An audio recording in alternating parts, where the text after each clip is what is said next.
EduTechGuys Radio, radio.edutechguys.com. The opinions expressed on this site and its programs are those of participants and not intended to and do not necessarily reflect the opinions of any specific educational entity, sponsor, company, state, or government agency.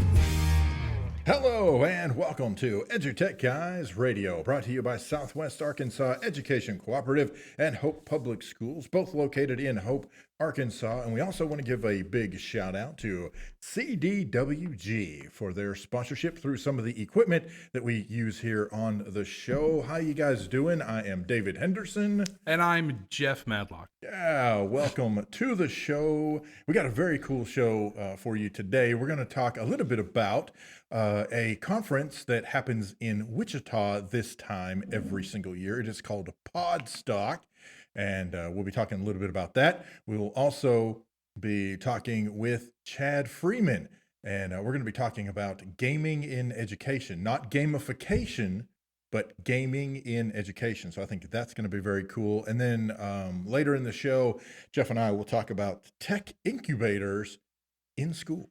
Yeah, that's a big one. I think that's going to be a really fun topic. I've been looking forward to talking about that. We talking about it last week. Talk about. There's an old tune. There you go. There you go. I added that in there, so I knew you wanted it. So you had that look on your face. I did. It was there. I had to have it. Give me the synthesizer. Give me the synthesizer solo. Oh. Yeah. Hey, Podstock 2016 is going on right now. Started today. Yes. Today's its first day. It's in Wichita, Kansas. Is that right? Yes, it is. Wichita. Yep. In Old Town. Old Town. That's a really neat place. Lots of cool restaurants and cool hotels and things like that. Our good friends, Ginger Lumen, Kevin Honeycutt, all those folks from ESDAC, that's who sponsors the whole thing. Mm-hmm. They put it on. This year it's Back to the Future. Yes, very cool. Yeah, stay tuned in the next 48 hours for something from us for those guys. Just since we're not there this year, we thought we'd make a little extra, treat for them. So we'll call it a treat for them. I was going to say, that's one way to put it. Yeah. It might be a catastrophe, but it'll be funny either way it goes. But it's funny. We have been putting out there, we have a call-in line, yes, which is actually just a recording line. So you can call in from conferences and tell us about your conference and what's going on. It's 870-729-1414. And you can call in, and we've been putting this out on Twitter. And I'd like to play a little one we got in right now. So I'd like to play one that's coming out, and this is should be pretty cool. And this is one that's from Darren Anderson. He had called in and left some stuff for us. Hi, this is Darren Anderson. I'm from Rock Springs, Wyoming. I am currently sitting in the Denver airport on my way to Wichita for Podstock 16. So excited to be there. The reason I'm most excited is the family atmosphere that I've heard about. There's just this togetherness of all the people attending. No one's left to sit by themselves and think by themselves. It's a family collaborative thing. I'm really, really excited about that and to meet people from all over the country. Thanks. Yeah, that was Darren Anderson giving us a holler and a shout out about what's going on at Podstock right now. And pretty interesting stuff that's happening there. Yeah. For those of you that don't know, first of all, I definitely recommend that you get out there and follow hashtag Podstock16, and it's PODSTOCK 16, Podstock 16. But this was conceived by Kevin Honeycutt and some of the other folks at ESDAC in Kansas. I think around 2008, 2009, somewhere in there. And it's a very cool, what I would call unconference or open conference, or I don't know how you want to, I'm not sure the tag they assign to it, but essentially they have ideas for conversations that are education, specifically they are education technology related. And then those are kind of brainstormed and then divided up among the various rooms that they have there where the conference is in Old Town, Wichita. and then you just go to the room where you would like to participate in that particular conversation. They have that conversation for I think it's about an hour or so, and then everybody breaks up and you shuffle up and deal and go to another room. And Yeah, that's how they do it, isn't it? it is. It's very cool. It's very cool. Pretty cool A lot stuff. of fun. A lot of fun. And it's a very close knit family feeling environment. You're not overwhelmed by thousands of people. They limit it to I think it's just a couple hundred. And most of the folks that go know each other through social media. So it's a really cool way to put faces with names or voices with faces and names, and just get to know each other, in that interpersonal venue. It's very cool. Very cool. Cool. Hey, listen, if you're out there listening to us right now, you can always catch us online at www.edutechguys.com. You can catch us on Twitter at twitter.com/edutechguys, and pretty much use EduTechGuys anywhere out there in social media. That's right. Google Or EduTech Google, Guys. yeah, you'll find us out there. We're out there. Hey, if you're listening today and you have a quick question or anything you want to ask about, or maybe in the future, you can do hashtag ETG chat, and that'll catch you up on with us and let us know what's going down. Yeah. Cool. So I tell you what, we're going to take a quick little break here and check an audio problem we might be having. Okay. So this is a little music by someone that we found on SoundCloud. This is a Zhongqing Dang. I know that's his name. And it's the song "Isn't She Lovely?" So we'll be right back. Hang tight.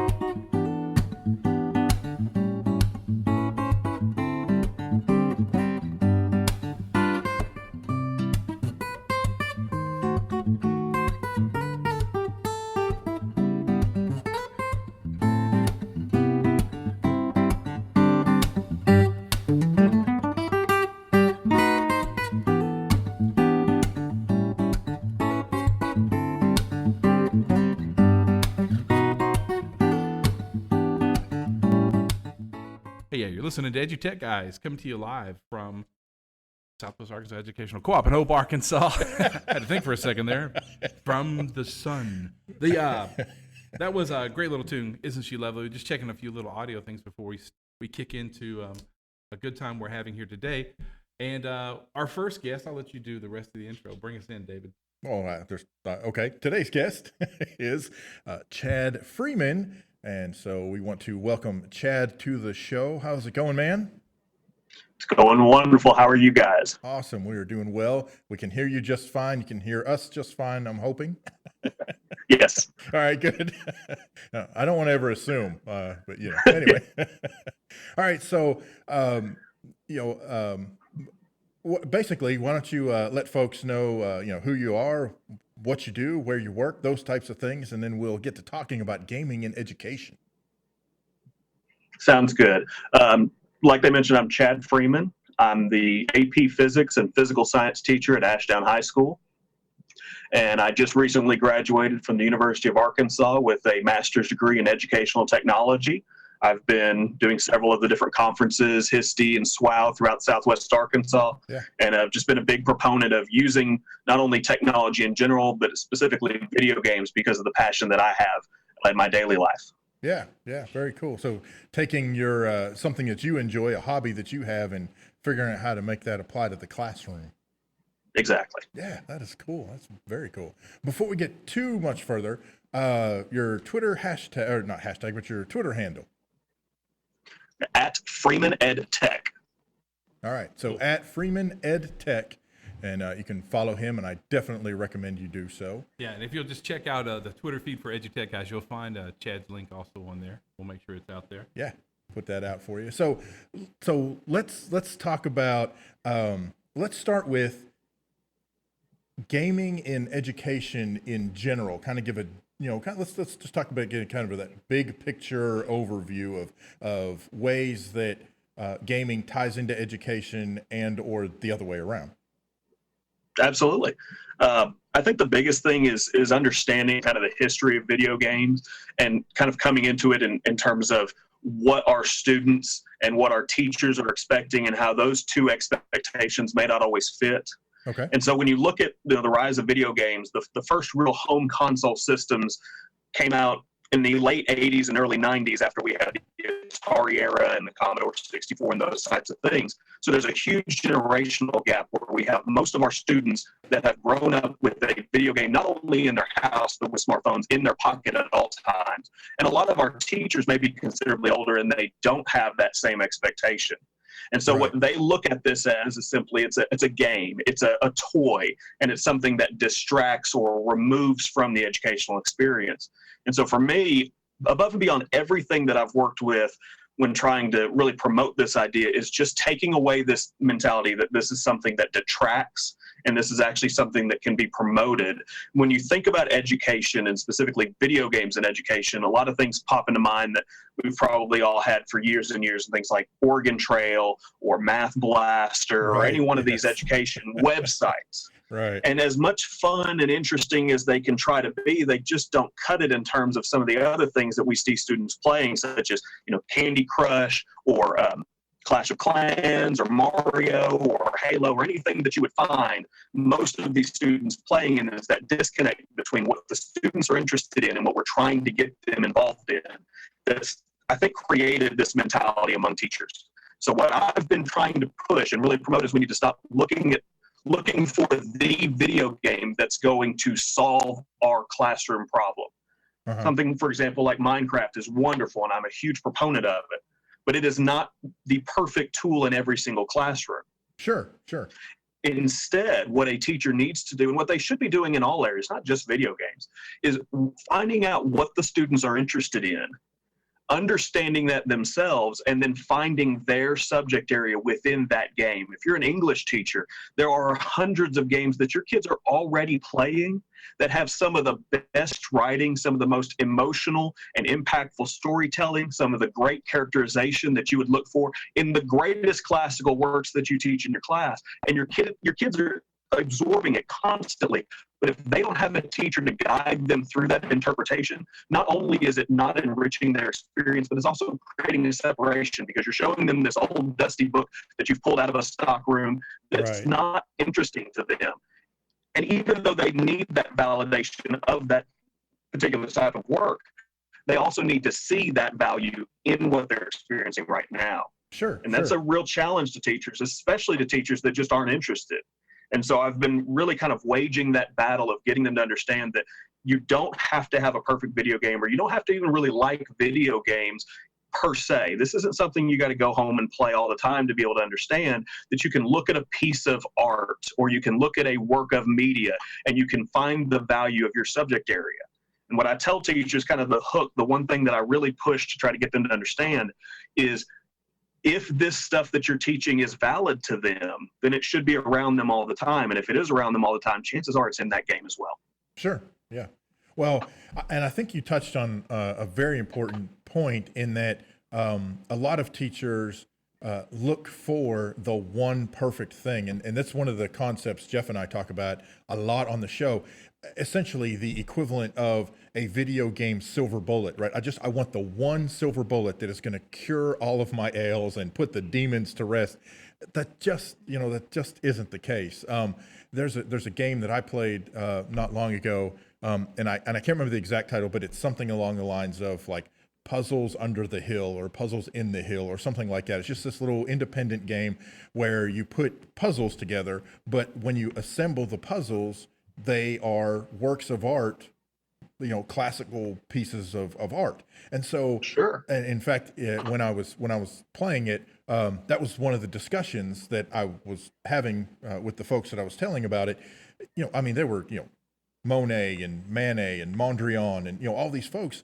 You can have those conversations, even though, yes, the game is, very simplistic. You're a possum that runs around and puts these puzzle pieces together. I have yet to understand the concept of the game. I'm baffled by it. But by the same token, though, it's incorporating these things that in a way that is, from my perspective anyway, when I was a student, I was not a big, art history buff, the class itself. It was just, man. But here is a game that I could play, and there's the work of art that the teacher was just telling me about. I see it in this game, or I see a work of art, and now maybe the assignment, the project, whatever, is to go and research that particular piece. So I definitely agree with the whole there is no silver bullet aspect. Yeah. Yeah, and like I mentioned, this is not something that's just video games. If a teacher is able to look at the TV shows their kids are watching or the books that the kids are reading, they're going to find this kind of stuff all over the place. The one advantage, and the one thing that I think singularly that does tie to video games is one of the only real forms of media that involves the audience. I mean, you have a little bit of it with dramatic performance, you have a little bit of it in some other areas, but a video game is quintessential the audience participation element.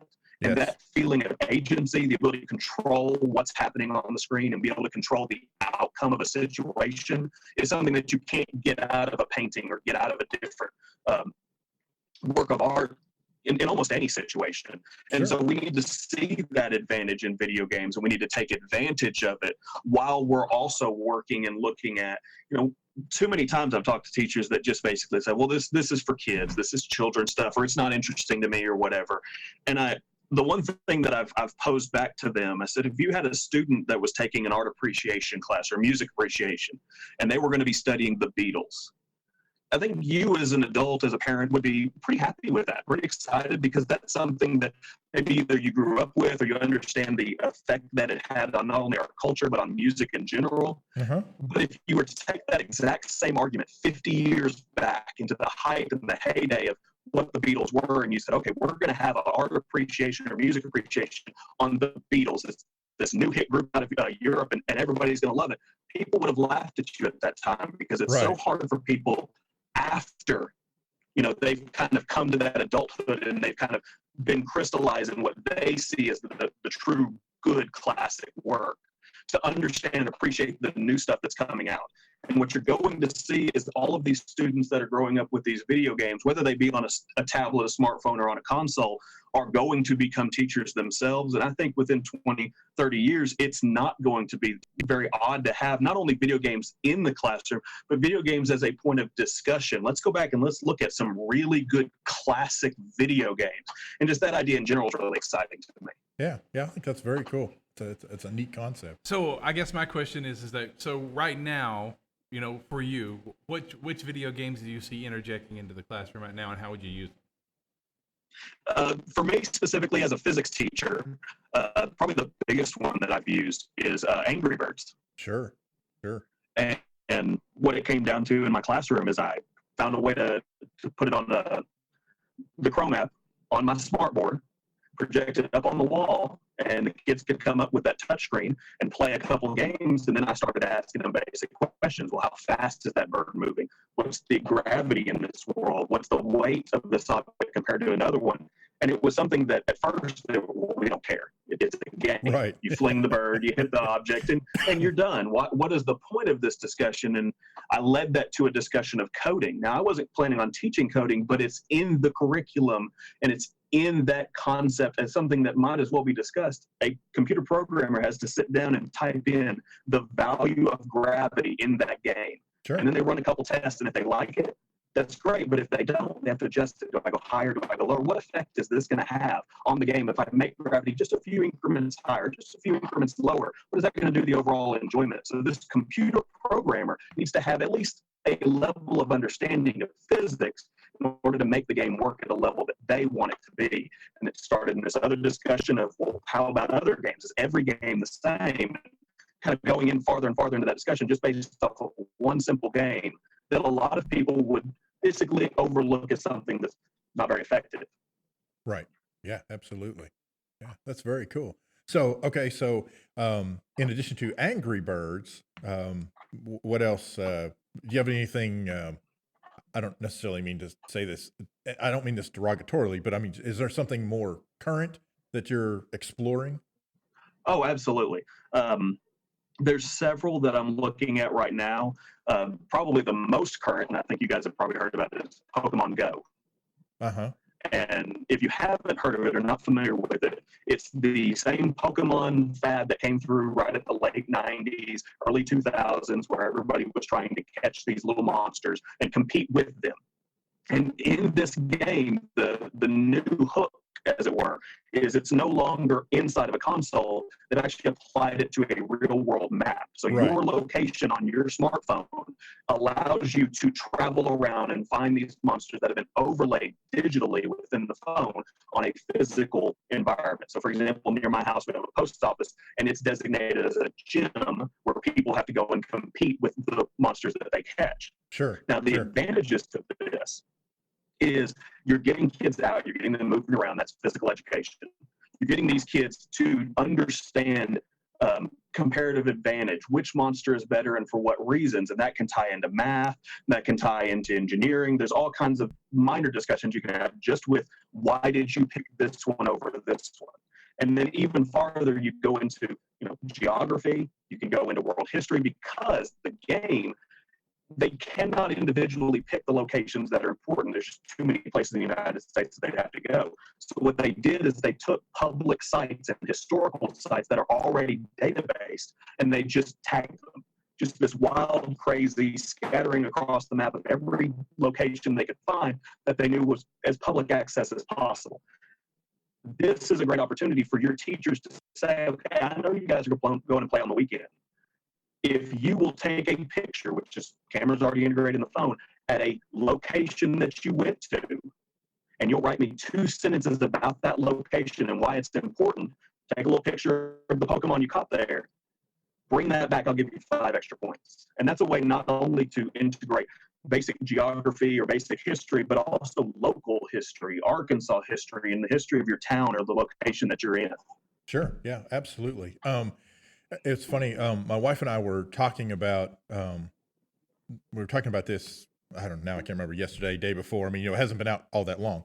But we were talking about that in a weird sort of way. It has become, Pokemon Go has sort of become like the new geocache, where you don't even actually, you don't, at this point you can get to the location. And I guess there's a little bit of hunting involved in terms of, finding the particular Pokemon that's there. So in a weird sort of way, I guess it kind of relates to geocaching on that perspective, but also in terms of like you were mentioning, the whole geography. Now you're going to places that you probably, frankly, wouldn't have necessarily gone to, especially as a student, right? How many students? Look, be honest, how many students, especially teenage students, are going to the library? How many teenage students are going to the post office, right? But now all of a sudden they have a reason to go there. They have a reason to, to at least have an idea, an awareness that it is there. Are they going to, are they going to care that it's the post office? Are they going to care that it's the library? Well, maybe not. But like you said, if a teacher then turns around and finds a way to tie those particular sites into the lesson, then yeah, why not? Why not embrace what all the kids are doing? Exactly. Yeah. What's interesting is that it was really smart of Pokemon to do this, because they actually got really lucky. Niantic is the company that actually owned there was an app called Ingress. And Ingress had already built all the, their servers already contained all the geolocation. So they just combined those. And, it actually came out like in October of 2015. They had released that they had already got together with Ingress and had done that. You talk about a really, cool, feature that they've taken an existing app that wasn't doing very well, and the servers and the data that's already been mined there and added to it. There's another great one too I'll throw out since we're talking about geolocation. Yeah. Is a Field Trip. That's a really wonderful one that lets you take it and you can, you point it at a building or an old post office or a monument, and they bring up lots of useful data. They actually show you more pictures and give you, a history background of it. So that one's being built out too. And it's really interesting because the subcompany that owns Pokemon Go is Alphabet, Right. which Or is or used to. I can't remember if they actually still own them or not, but they were an Alphabet company, of which of course is just part of the Google which family. Is quite so interesting that that's the way that Yeah. played out. and then my understanding is before all of this, back in, was it 2014, 2013? I can't remember. Somewhere back there, like that was the April Fool's thing, that there was going to be this new interactive Pokemon type thing. And then You it know, and happened. now all of a sudden, oh hey, a few years later, oh guess what? We decided to make this a real thing, and it's crazy how Pokemon Go has just absolutely taken over the world. I mean, like I think somewhere I read in the first 3 days of its release, between in-game ads and in-game purchases, the game had already brought in like, I don't know, like $9 million or some crazy amount of Crazy. over 3 days. I was like, holy cow. Yeah. This is I believe what crazy. I've heard is that it currently or at one point it was measured, had more active users at any given time than both Twitter and Tinder. Wow, that's just Well, ridiculous. well, at least it's better than Tinder. That's true. Yeah, you're not going to use that app in class, that's for sure. And one of the things that's a that- whole different education, man. That's a Exactly. One of Cool. the things that a lot of people though are overlooking is why this game blew up as much as it did. right. Yes. When you look at the original game, you know, this really would have been even that more explosive had it come out when the first original games came out. We're into, I think, the 7th or 8th generation. They continue adding more and more areas and Pokemon and things. And this game, the reason that it exploded as much as it did is because it's integrated something that a lot of people don't realize people want, and that is that community. Because for Right. so often the game existed solo on a console. It was usually a handheld device, though they did have a couple of spin-off games that were on the larger consoles. But the online work was basically, I have this monster, I want this other monster, and you kind of shout into the void and hope that somebody else wants that same trade Sure. on the opposite Sure. end. Right. It wasn't a real community or real social aspect where this game gets people together in groups. I've seen rows of teenagers wandering the sidewalks, all Right. trying to either catch or, you know, gain or maintain or whatever it is that they want within that little trip of theirs. And it's something that they can experience away from the isolation of a single game.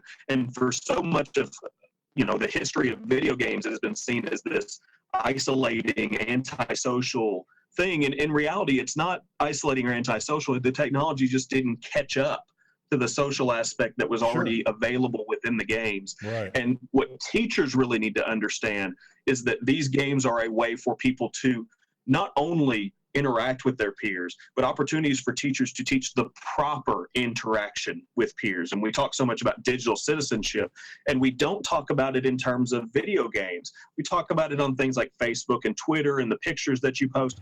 But we don't really talk about when you get on Xbox Live and you run into that person that maybe using, you know, offensive slurs or maybe using profanity. And those are the types of things that you run into because we're not discussing digital citizenship. We're not teaching the kids how to interact online. And they're kind of free to go at their own. And teachers don't realize that it's not Facebook and Twitter where you're hearing a lot of the vitriol. It's these other things where it's no longer about a picture of a friend. It's about a game that I have to win or I have to do well for the sake of my team, and the tension runs higher. It becomes that much harder to maintain that, you know, positive, you know, amicable nature that you would want to have. Right. Well, and I think that's a very key aspect, and I think part of the reason why I think part of the reason why Minecraft in education has been so successful is that community aspect. You know, there are a lot of games where even if you're playing together, kind of like what you were talking about, you know, a lot of the times there's community, but it's adversarial community. You know, Yeah. you know, you're out to destroy the other person. Where Minecraft, you know, here was a game that came about and said, oh, wait a minute, we can actually play this game and we can all learn cool new things, but we can do that together, helping each other accomplish whatever particular goals we're trying to accomplish. And I think the more games that we get that follow that pattern, the more open, perhaps receptive, pick a word. I think that's where some of the teachers that are a little apprehensive, I think that's where they'll start to kind of relax a little bit and let that become part of their curriculum, even if it's on the periphery, still kind of start to bring that in. But it's got to be the cooperative type environment rather than combative.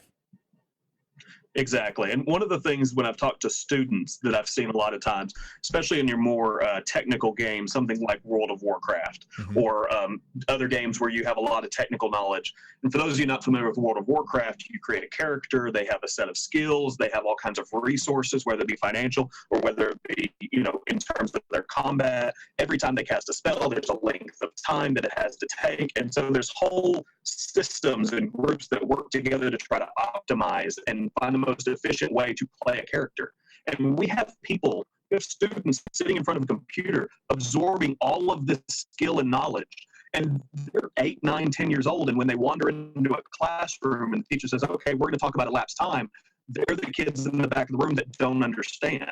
Right. And it has nothing to do with an inability to understand.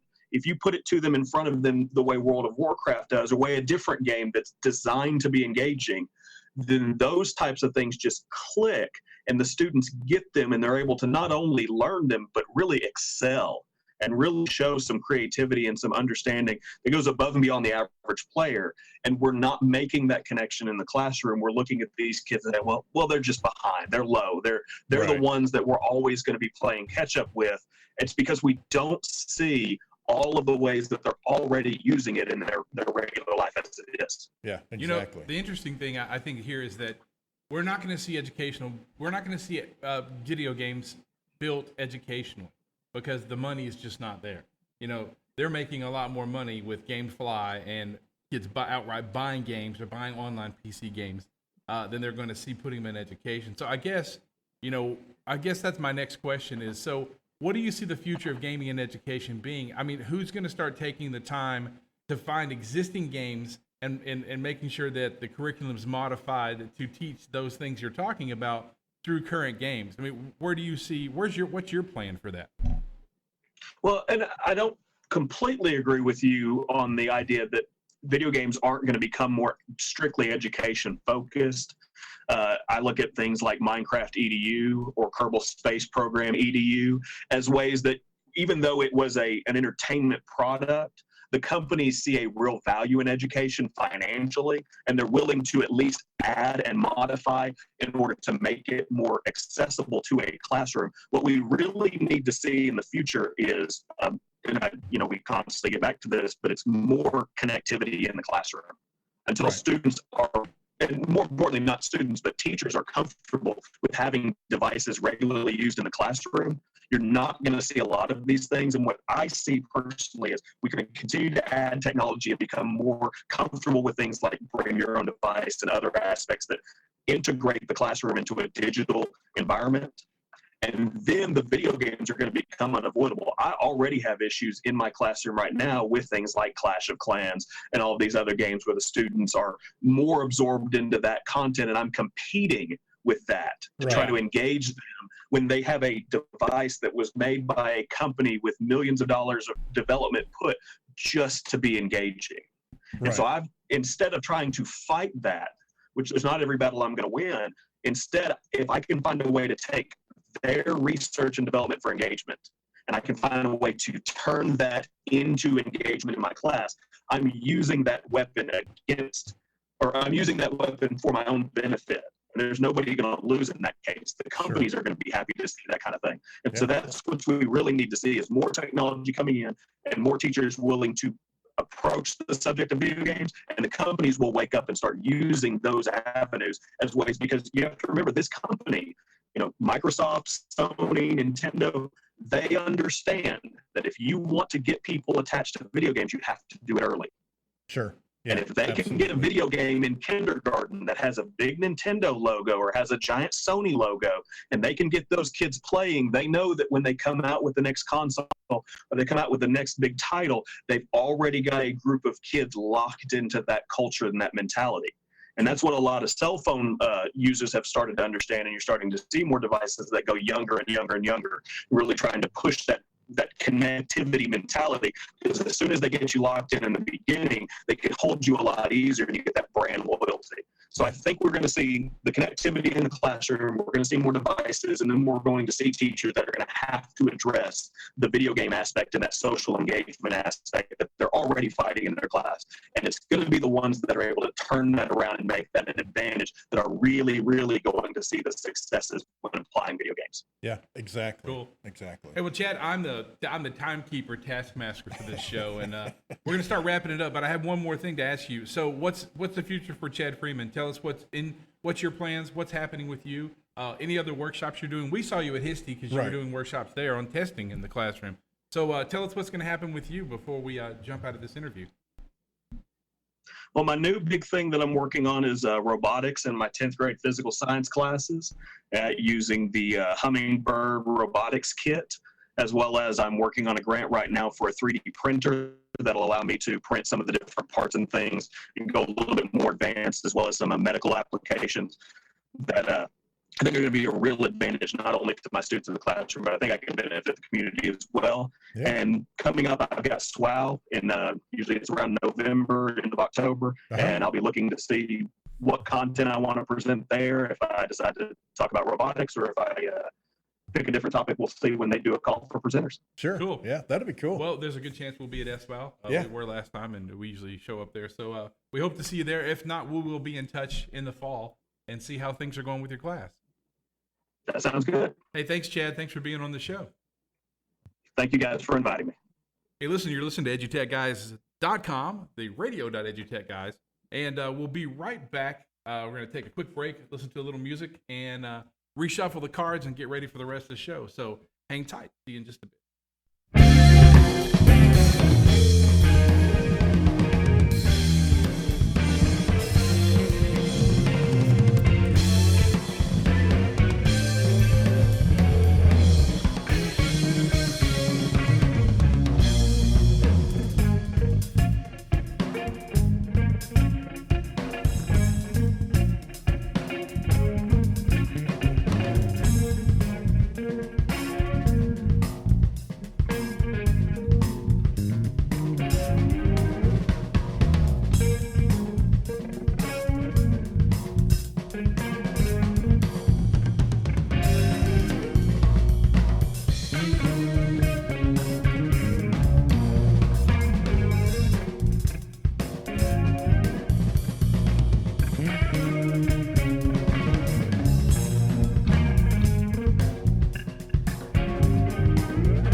Hey, you're listening to EduTechGuys.com, radio.EduTechGuys, coming to you live from the Southwest Arkansas Educational Cooperative in Hope, Arkansas.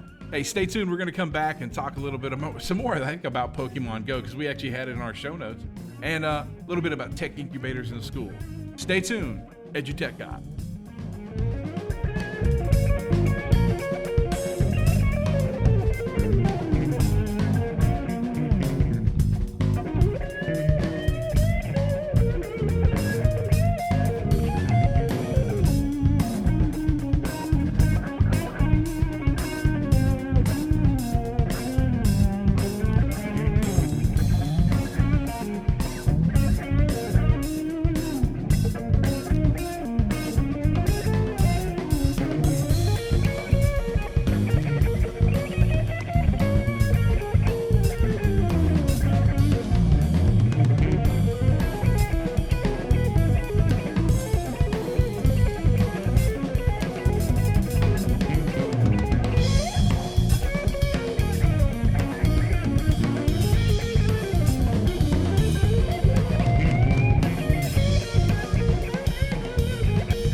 Cool, that was a great tune. A Chameleon by Tim Goins. Tim is a former student of mine, actually. Hey, that's cool. Yeah, he actually cut that recording, I think when he was 17. Oh my God. Yeah. Wow. Okay. Yeah, he's kind of a monster on the guitar. Hey, we want to thank Chad Freeman for coming on the show and talking about gaming and education with us. And he teaches physics and at Ashdown, Yes. Arkansas. Glad to have him. When we met Chad at HISTE, and he came on and he was doing a workshop there about testing Mm-hmm. in the classroom. And really great stuff there. If you want to check that one, it's actually on the box. Yeah. Stuff's out Yep. there. It's all out there, man. So I tell you what, we're jumping into. So we were talking about Pokemon Go. Right. And one of my guys was telling me the other night, it was funny, Chad was also talking about that, the fact that it's building a kind of a physical community. It's no longer a virtual community. Right. Now you're out, that was one of my big things is, hey, at least it's getting people walking. On my way here, I passed 3 or 4 people walking around the downtown Hope area with their cell phones playing Pokemon Go. So, hey, that's interesting. One of my guys, my system administrator, he said, hey, I met some people the other night. They were out looking too, and I met some people, and, it was really cool. So, it's kind of interesting. That's not happened before, has it? At this level? At this level. Because now my daughter even said, we were out in Texarkana looking for Pokemon, and we ran into some of the kids that we didn't even know that were from a whole different school district. Right. And, we were talking to them. I was thinking, wow, this is kind of interesting. This is, becoming a really kind of a neat thing to happen. I saw where someone said that on one of the listservs that you and I are on, said, oh, this fad will be over in 2 weeks. No, I don't think it will. Do you think it will? Do you think it'll be over? That's a tough one. And the issue is, part of me says yes, because, this day and age, frankly, anything that comes along, 2 weeks down the road, people have long forgotten about it. I think here's what I think it has to happen if it's going to last longer than 2 weeks. There's going to have to be some kind of incentive for the players to keep playing. And I mean, I know that's very generic sounding, and that applies to like every game known to man, right? But I really do. In this particular case, I mean, this is absolutely taking over anyone who's remotely interested. Even some of the folks who are just curious in general, they're out there firing up the app, seeing what it's about, what's going on, and they turn around, they're like, oh, that's cool. There's a Jigglypuff sitting on my table, and suddenly now 12 Pokemon later, they're running around all over town like everybody else. But one of the appeals of the original game was that the object was to quote unquote catch them all, but it was one of those things where, especially in the very first iteration, you actually couldn't catch them all unless you purchased the additional games, because you had to have red, blue, and yellow in order to collect all of the Pokemon. And I only know this. I only know this because my son is a Pokemon fanatic, has been since the day he was born, quite literally. And now he is so excited about this particular game.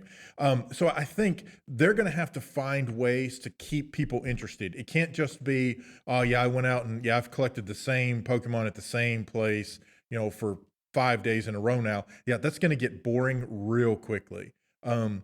Possibly the social connection, might help some.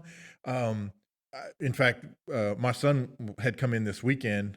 He's in college now. And so he had come in and he said that he was driving around and he had pulled over outside of a place that was, I think it was a gym maybe. And so he was parked along the curb, and he said he was sitting in his car, and he said all of a sudden this girl came running over, pounding on his window. So he put his window down and she said, "Are you red or whatever color?" And he was like, "Yeah." And he's like, "Oh, we're team such and such." And instantly there was this weird connection.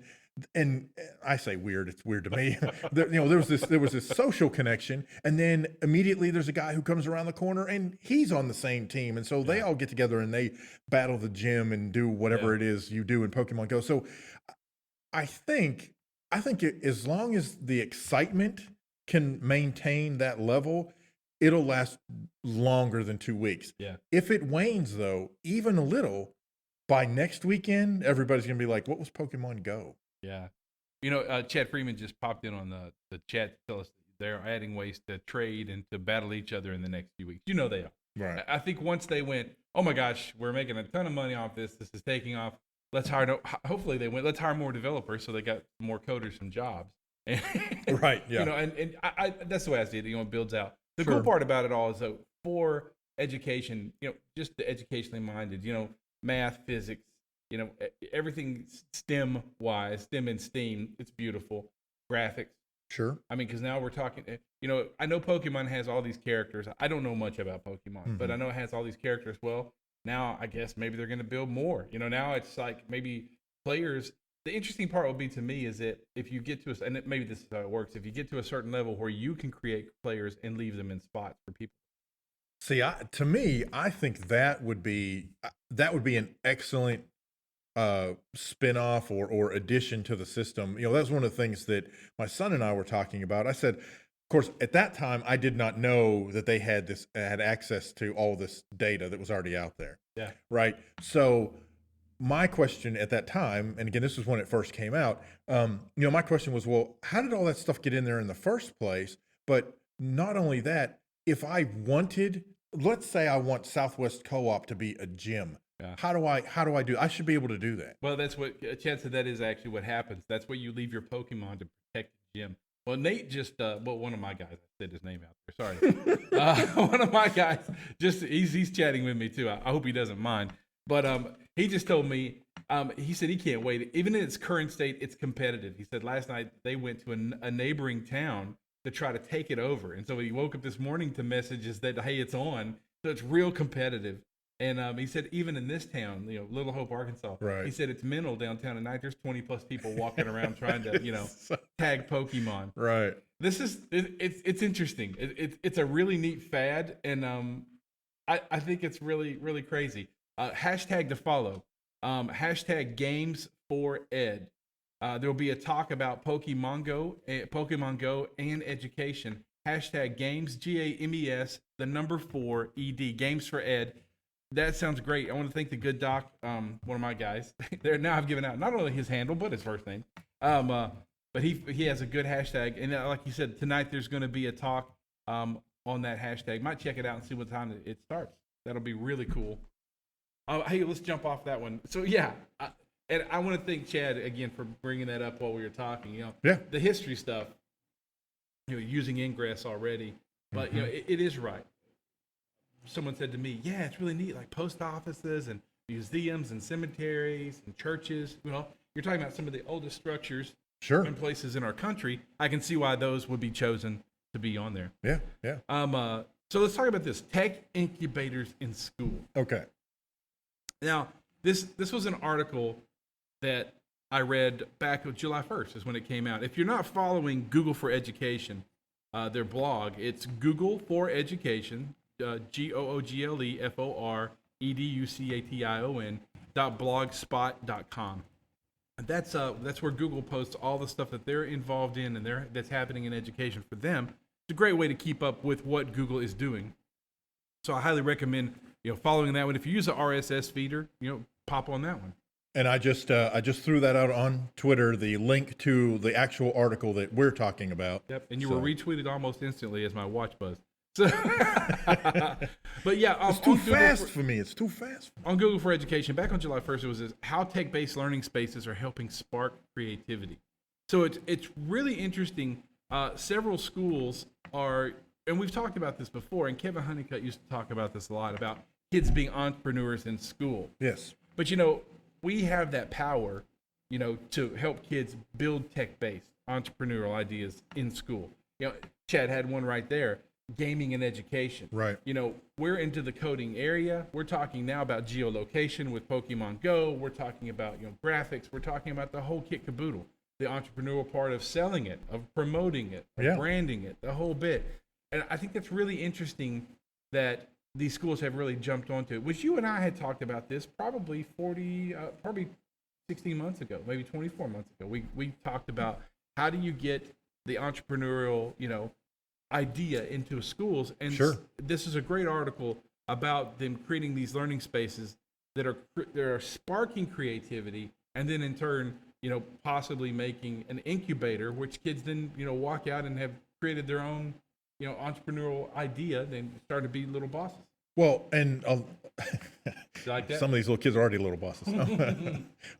Well, I think of, and again, talking about some of the stuff that our friend Kevin Honeycutt does, you know, he likes to put out ideas and then get students to build on them. So talking about, you know, the incubator space and building that entrepreneurial spirit, he needed a podium that he could, that would serve as a travel case and a podium, and it would convert. And, you know, he put it out there, and a group of students took the challenge and they created the Godium.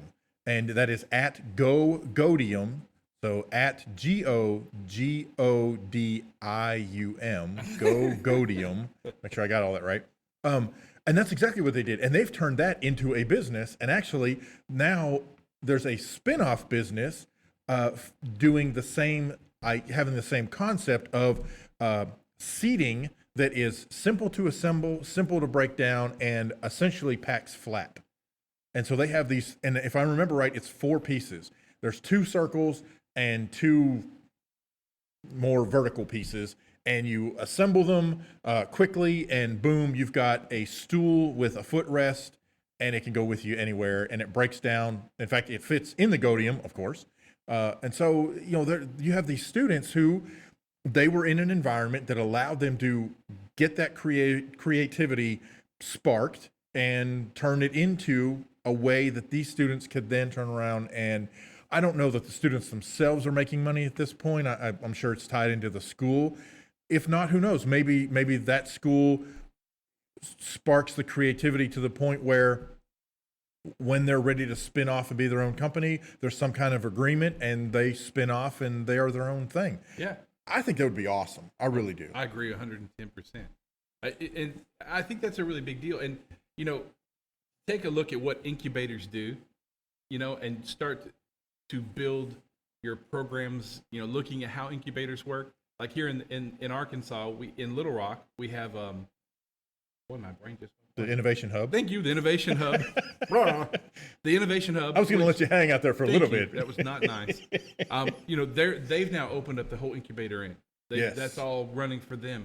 You know, and that's a really interesting part, because I'm not saying schools have a lot of resources that young, creative thinkers can use in an incubator type atmosphere to really move themselves forward. Yeah. I mean, we are back at a place where you do not have to necessarily have a college degree to make a phenomenal living. Right. Or Absolutely. living period. Right. You know, Absolutely. I mean, you know, it's funny, the agrarian society is not really where it used to be. You know, Sure. we still have a lot of great kids who, thank goodness, become farmers and keep putting food on our tables. But, you know, there is now the ability to go out and, you know, if we could incubate them like FFA, like the Ag-Rise, you know, programs do for schools, we can incubate them in tech and think that way, because that's the way that the agricultural departments of high schools think. That's the way 4-H thinks. That's the way that FFA thinks. They think, hey, we're turning out ranchers and farmers and, you know, cattlemen and livestock owners and, you know, that kind of thing. So we should be building these tech incubators to think the same way. We're turning out coders and we're turning out entrepreneurs and we're turning out app development and, you know, PR and the whole bit. Well, and the thing about that is, to me, the great thing about that is they don't have to be siloed. They don't have to be mutually exclusive. You know, right now, you know, one of the biggest businesses out there is agriculture, in terms of, you know, a lot of folks want healthier alternatives to the junk food that's out there. A lot of folks are looking for ways to solve various farming related issues, gardening related issues, those types of things. You have the different incubators and different programs. So you could have, you know, you could have the Agri class, be it FFA or 4-H or whatever, working with the folks who are part of the tech incubator, working together to solve a common problem that, you know, each of these participants, each of these students, groups of students, they have their areas of expertise or their areas of interest, and they come together and solve the problem. You know, I think of that chair that I just mentioned a minute ago. The first iterations, they're wooden.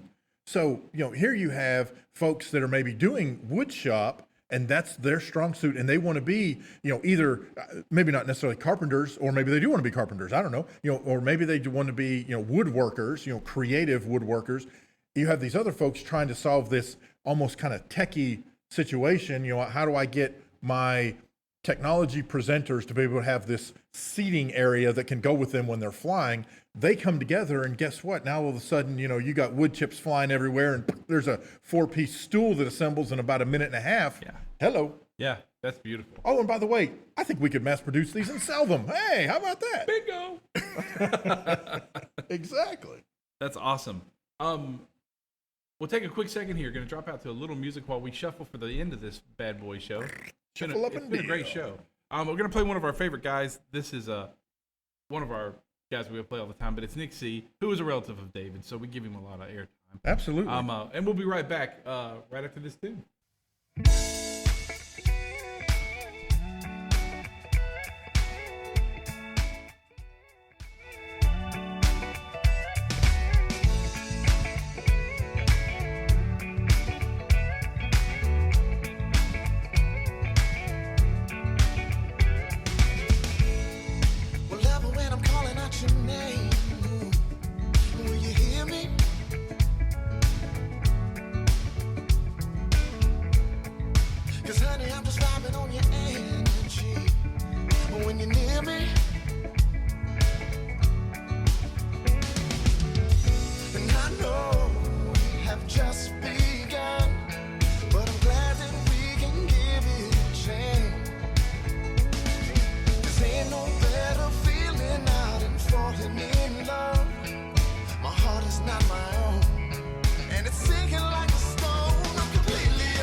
Hey, that's Nick C. You're listening to EduTechGuys.com. Coming to you live from the Southwest Arkansas Educational Cooperative in Hope, Arkansas. We're glad to be here.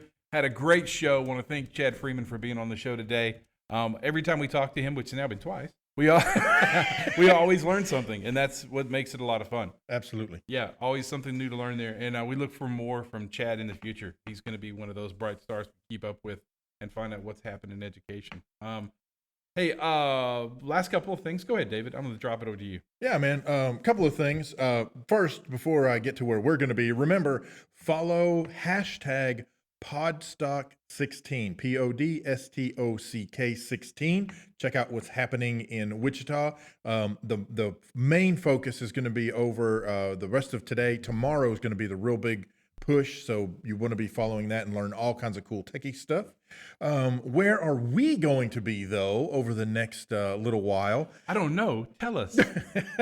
Well, you better know. All right. We are going to be at the Arkansas Conference of Technology. We did that back in January, February, whenever they had the first one. They have now pushed that out to October. So that's going to be October 19th through the 21st. We will be providing live coverage each day, roughly 9 a.m. to 4 p.m. Central Time, but you'll be able to catch us live during that conference. And then in November, we're going to be at the AESA conference, which is the Association for Education Service Agencies, their national conference. We will be doing live coverage there. That's going to be November 30th through December 3rd in Savannah, Georgia. Hello. And then we are slated to also provide live conference coverage from FETSI in Orlando in January. That's January 24th through the 27th, 2017. So we'll be tweeting that and posting that, and we'll be doing blog posts and write-ups and helping with things coming along those lines. Definitely hope to see you guys there if you're going to be there. And if not, tune in. We've got the phone number you guys can call in if you've got comments, questions, problems, horror stories.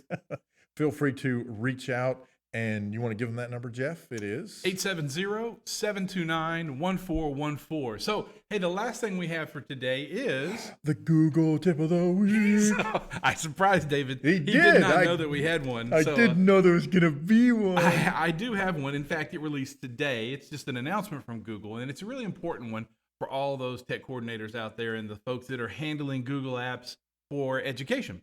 If you know what SCIM is, that's the System for Cross-Domain Identity Management.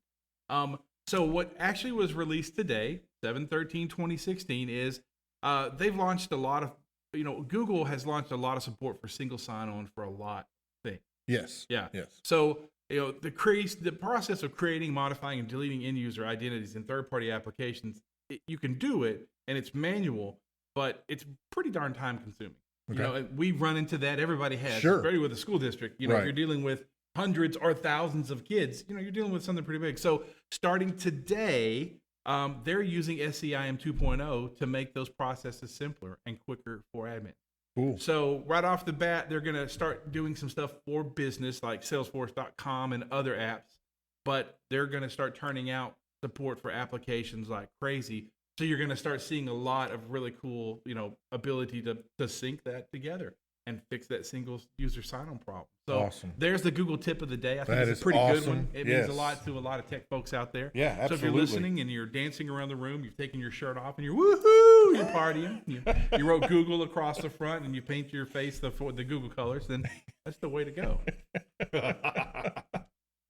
So if you did that, by the way, please send us a picture. send us a picture. Yikes. Holy moly bone. So anyway, hey, listen, it's been a great show. Once again, I've said it before. Thanks to Chad Freeman. Mm-hmm. Thanks to all the listeners out there. We're going to get off the air. So I'm Jeff Madlock. I'm David Henderson. We'll see you next time. You've been listening to EduTechGuys Radio, radio.edutechguys.com. The opinions expressed on this site and its programs are those of participants and not intended to and do not necessarily reflect the opinions of any specific educational entity, sponsor, company, state, or government agency.